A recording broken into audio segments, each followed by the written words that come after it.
If you have plans of moving to the United Arab Emirates with a recruitment company to get a job and live and work in the United Arab Emirates, in this video I'm going to describe to you how you can move to the United Arab Emirates with a recruitment agent to work and live in the United Arab Emirates.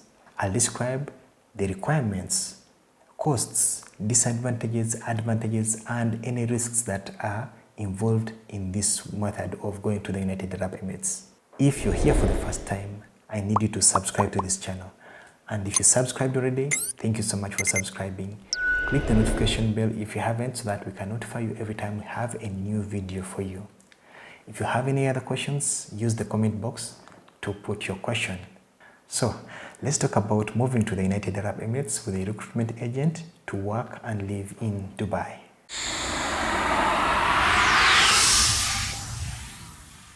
This plan starts with registering with a recruitment agent in your country. So whichever country you know reliable recruitment agents. You need to take time to do a background check on the company before you pay them any money. You need to make sure the company is legitimate. You need to find people who have dealt with the company and have been successful. Otherwise, it's not just good to give the company any money without knowing how they are working. So assuming you've chosen a legitimate company, start by registering to the company, and this is normally at a fee, as we shall see. Once the recruitment company you registered with gets a recruitment request from companies in the United Arab Emirates, they will contact you to go and attend an interview. For more information about how to attend or how to prepare for interviews, I'll put a link in the description below because I already made a video on how to attend or how to prepare for interviews in the United Arab Emirates. The same tips can be used if you're attending this interview back at home with the recruitment agent. Sometimes the company in Dubai that needs employees will send a representative to come and attend the interviews and selection process in your country. And once you pass the interview and you're selected, you will get an offer letter from the recruitment company. Take time to read and understand the offer letter before you sign it. Once you sign the offer letter, keep a copy with you and submit the original. You can use your phone to just take photos or you can take a photocopy, but you have to keep a copy for yourself. The employer will process employment visas for the selected staff and then they will send back to the recruitment company to get in touch with you to prepare to go to the United Arab Emirates. The process may take about 1 week to 2 weeks. This is the point when the recruitment company will communicate the service fees for the job offer they are getting for you. The recruitment company will inform you the charges you have to pay, including service charge, air ticket charges, medical charges, because you have to do a medical test in Uganda before you go to the United Arab Emirates. And here you have to check for HIV, hepatitis B, and TB so that you don't fail it once you get in Dubai. If you fail in Dubai, it will be lost. You have to return to your country. This service fee may vary from company to company and from job to job. A security job may be charged higher compared to a maid's job. And also the pay is different. Security job will get more money compared to a maid's job. So that's where the difference comes in, apart from the company different pricing. After you complete payment to the recruitment agent, a date for moving to the United Arab Emirates will be communicated and a briefing will be also conducted by the recruitment agent to prepare you on what to expect once you land in the United Arab Emirates. On arrival in the United Arab Emirates, you will be led by a representative of your recruitment agent to your employer, and your employer will arrange transport for you to go into the company accommodation facilities. And if it's for a maid's job, then you'll be handed over to your employer and the employer will transport you to their home where you'll be working at. At the company, during the first few days, you'll be given an employment contract which you have to read carefully and sign and hand over the original, but keep a copy. At the same time, you'll have to do company induction and training before you start work.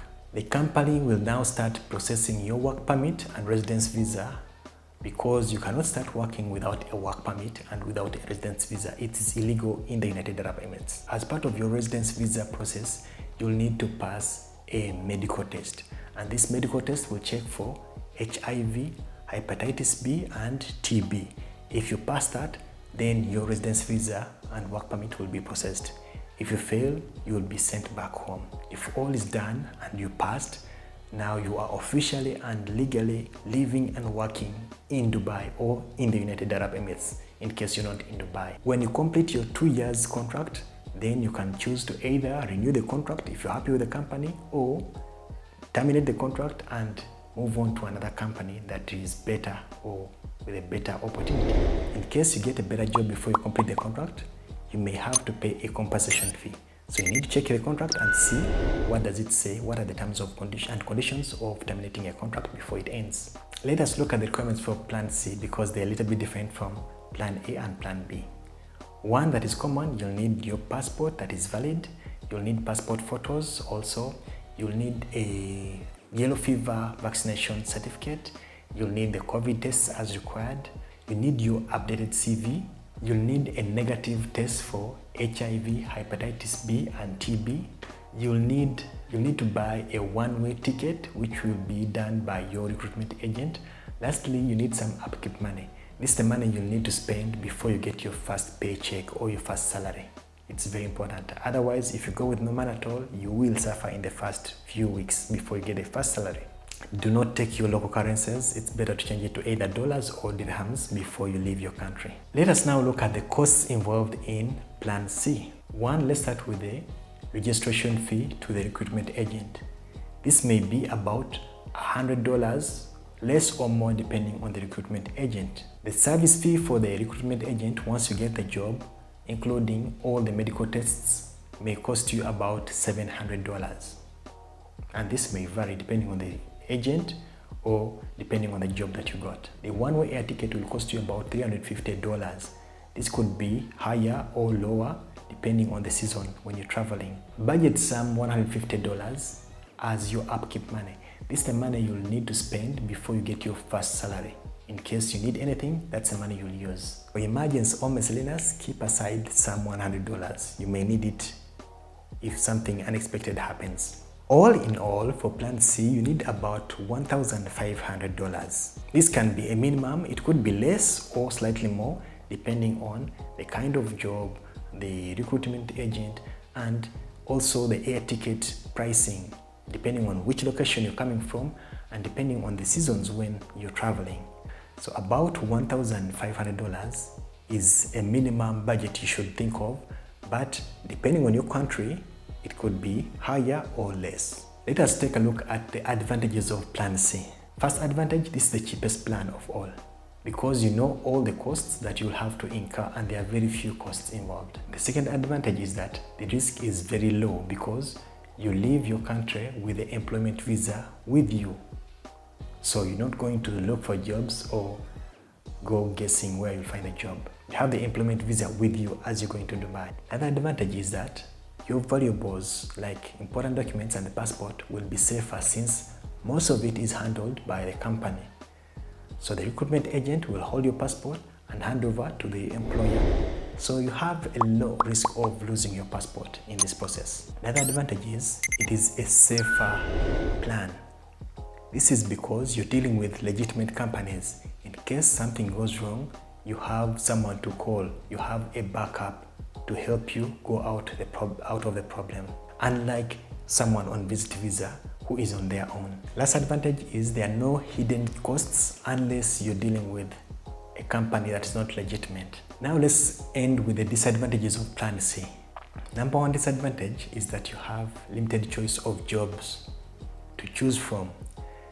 Mostly it's security, housekeeping and housemaids jobs that will be available with home recruiters.